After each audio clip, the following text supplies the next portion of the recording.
Good to hear you. Hi, this is Blue Apple calling. Oh, I was expecting your call tonight. I'm so glad. Hey, awesome.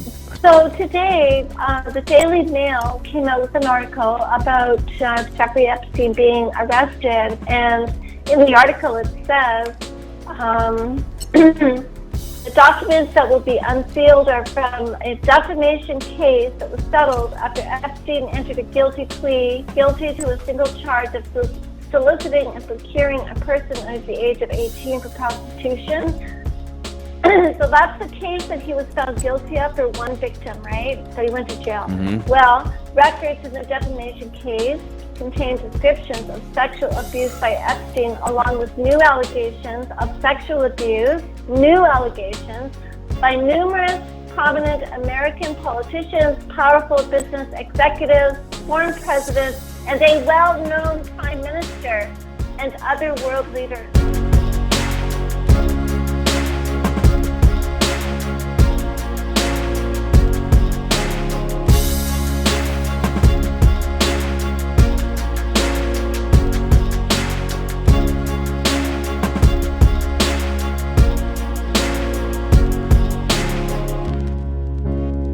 So what do you make of that?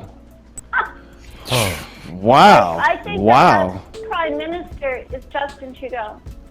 Oh, wow. I would agree. I mean, when he went to India and he was bouncing back and forth, and I know that he was taking little pit stops on his exotic journeys. Wow, Well, I would on agree May with the that. 30th, Vice President Pence came to Ottawa to talk to Justin. And when he met with Justin was very rude to him. He brought up abortion rights and, when Pence is really pro-life, and really put him on the spot. You could tell that there was tension between them. And the very next day, Barack Obama showed up in Ottawa the next day to talk to Canada 2020 think tank. So, and then on June the 20th, Justin was called to the White House to talk about USMCA and China, right? Because we have a problem in China. Okay, With Canadians that are detained there. And when he's at the meeting with Trump, he brings along his Minister of Defense, Harjit Sajjan, and Chrystia Freeland, who's not even welcome. Harjit Sajjan is Minister of Defense. Why does he need him there at that meeting, or her, who's not even welcome in the White House, the way she insulted Trump? Wow. That's amazing, yeah. And then in the public part of the meeting, Justin is sitting there with Trump, and he's got his socks. Socks on. Remember she called last time about the socks? Yeah. Well, he's wearing the goat head socks. And they've got a plane on the table because when he left the G20 was last year, I think. When Trump left the G20, Justin came out and said, Canada won't be pushed around, and his eyebrows are slipping off, and he was flying off to, Trump was going off to China. And I think that there was a missile that was launched from Whidbey Island, Skunk Bay. Ooh. And so when Justin met with Trump again on June 20th, he was wearing those goat head socks again, and there was a plane on the table. Whoa! Like Trump was just trolling him big time. Wow. Yeah! Wow! That's crazy. And those socks, the goat head socks, are clear. His little telltale throw up to his handler / masters, if you will. Mm-hmm.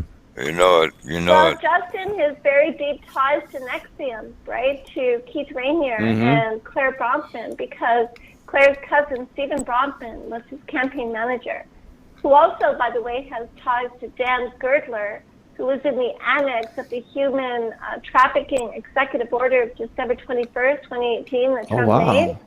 Well, Dan Girdler is mentioned in the annex as one of the people that are on the bad people list, right? And that Dan Girdler has direct ties to Stephen Bronfman. Wow. So I think naval vet. What's going on, brother? People know that not much. Just let people know this Epstein thing. The flight logs are not really the information that we need. Is the information that he had in the logbooks on Epstein Island. He Okay. kept So logs what- of everybody coming in and coming out. Okay, so even stuff that wasn't on any flight records. I thought it was wired up with Yeah. cameras. I thought maybe the thing had cameras. They had cameras, but he also kept logs of everybody coming into that island because they had to land. Now these- they landed on the main island and transferred over by boat. Okay. Now these logs are you what's your question regarding the logs, or is it like these logs can really expose and spill out some crazy things? It's going to expose a lot. I mean, there's people that we looked up to for years that's on that list. Just like who's already come out, like Kevin Spacey, for example. Like a lot of people liked him, followed him in the movie industry. He's already kind of been ousted a little bit, but we're talking probably bigger and better. So do you think he can use this for to get out of maybe a little bit lesser sentence because he's going to maybe coordinate and help, something like that? Or is this something, I mean... I think he'll turn. Okay. I mean, everybody thinks this is a hit job against Trump. Trump was cleared back in 2010 when he turned state evidence against Epstein in the first case. Okay. See, I didn't know that. Yep.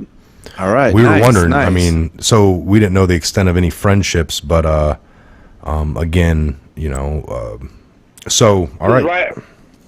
What happened was that Epstein assaulted one of his workers' kids, a child or something like that. She was only 14 years old.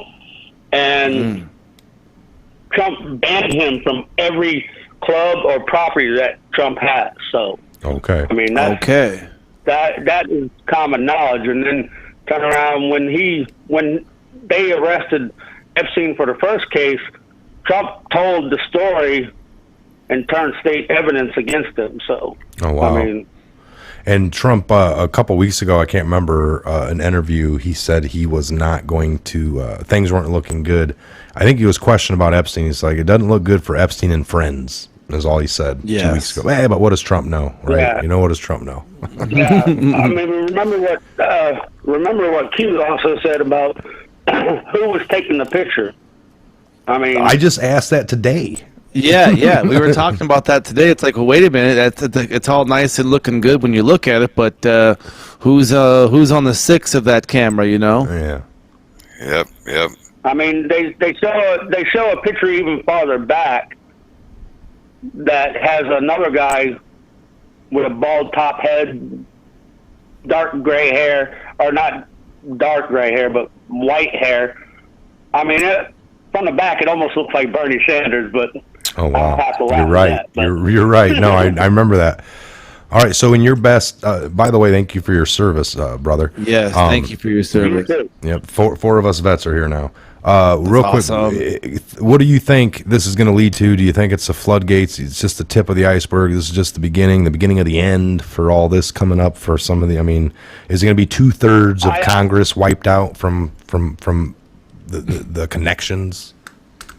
Yeah, I think the deep state's all worried about, Spygate and all that shit. They didn't know this was coming. Yeah, true that. Yeah, very true. Enter Guardians of the Pedophile. So There you go. I mean, he if he turns on them, I mean, they better have him at a good, safe place because he won't be Arkansas. He'd be strung and tied and ripped apart by the time he gets there. These guys. I mean, the royals are involved. I mean, there's a lot more people that we thought would never do some of that stuff. They'll never find him. It'd be like a Jimmy Hoffa type thing, unsolved mystery. If these, we know what they do to their own victims, and like we've said before, this guy is definitely, a billionaire. He's got connections. He knows people. Like you were saying, a great point. The fact that he had the logbooks, or there are logbooks that specifically name names, who was coming and going. A great point. Thanks for giving us the 2010 when Trump turned state's evidence from. Well, I banned Epstein from all my properties because that's guy, and it's kind of solidifies the point of he was once an insider. Now he's sitting there. He's actually physically seeing these people, these monsters. And when Q calls these people sick, it's amazing. Some of the stories that Trump probably has told, military intelligence and NSA and stuff from Club 54 in New York. I mean, Trump didn't drink, so all them people. Yeah, he remained sober in the room. That's a great advantage, actually. Wow. I knew he didn't drink. I knew he didn't drink. I knew he didn't drink. I mean, I know that he doesn't drink, but I just thought about that. He hung around that crowd. He's admitted to it. Well, yeah. Right? So former insider. He told them exact. He told everybody probably what he's heard and what he's seen in Club 54. So, wow. If you ever knew about Club 54 in New York, that was the center of opulence in certain times, and that's awesome. So any shout outs to anybody have any closing kind of words for the Patriot? Again, thank you for your service, and we love you calling in for sure. What's your last thoughts, brother? Yeah, just to say thank you to all the VF-84 brothers from Fighter Squadron 84. Skull and Crossbones. Nice. I know everybody thinks Skull and Crossbones are bad, but when they represent the U.S. Navy fighter squadrons, they're not all bad. Yes, I got you, brother.